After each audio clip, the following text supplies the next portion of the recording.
See the game more clearly with high-definition spectacle lenses from Norville Opticians.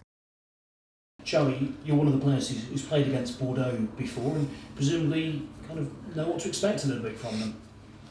Yeah, although must have been 2 years ago now we played them, so there's been a fair amount of games between them, so I can't remember too much. But obviously, from what we've seen of them this week, we know they're a dangerous team in attack. They've scored a lot of points, so we're going to really have to be on our game in D. They obviously narrowly missed out on qualification for the Champions Cup on the weekend, so they'll be coming down here with a point to prove. But equally, it's been a long road for us to get here. Obviously, winning the Challenge Cup and then narrowly beating Connacht last weekend. So, we've really put ourselves through the mill to be in this position, and it's the last game of the season for us, and we really want to get something out of it. So, we've got just as much to prove and to gain as more, if not more, as they do.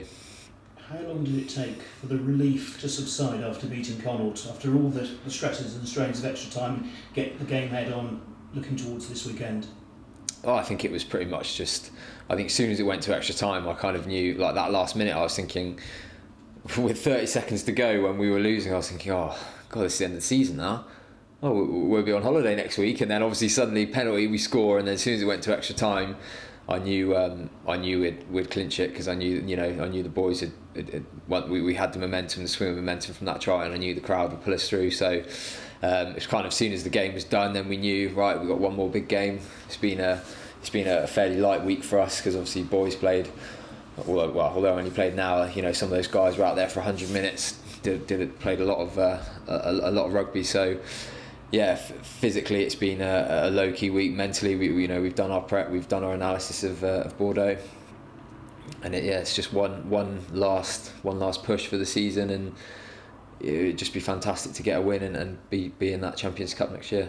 You mentioned the home advantage was always going to pull you through at Kingsholm in extra time. Can you expect the same level of advantage with this game being moved to six ways?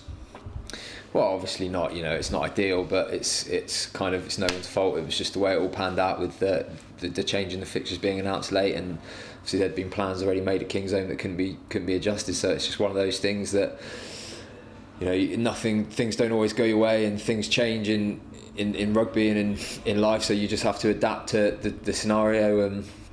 Obviously, we're not going to have the same advantage here as we would at Kingsholm, but I think that people are certainly going to do the best possible job they can of kind of making it feel like Kingsholm on a match day, and hopefully we'll get lots and lots of fans come up and support us. So we'll certainly have the home advantage against Bordeaux, because I imagine we'll have a lot more fans here than them. But I think, as I say, we've just got to treat it. We can't get too bogged down with the change of game. If it was a final, we'd be playing somewhere else anyway. So kind of look at it that way. But at least we'll have a lot more people. And being able to train here a couple of days before, does that help? Does that make any difference?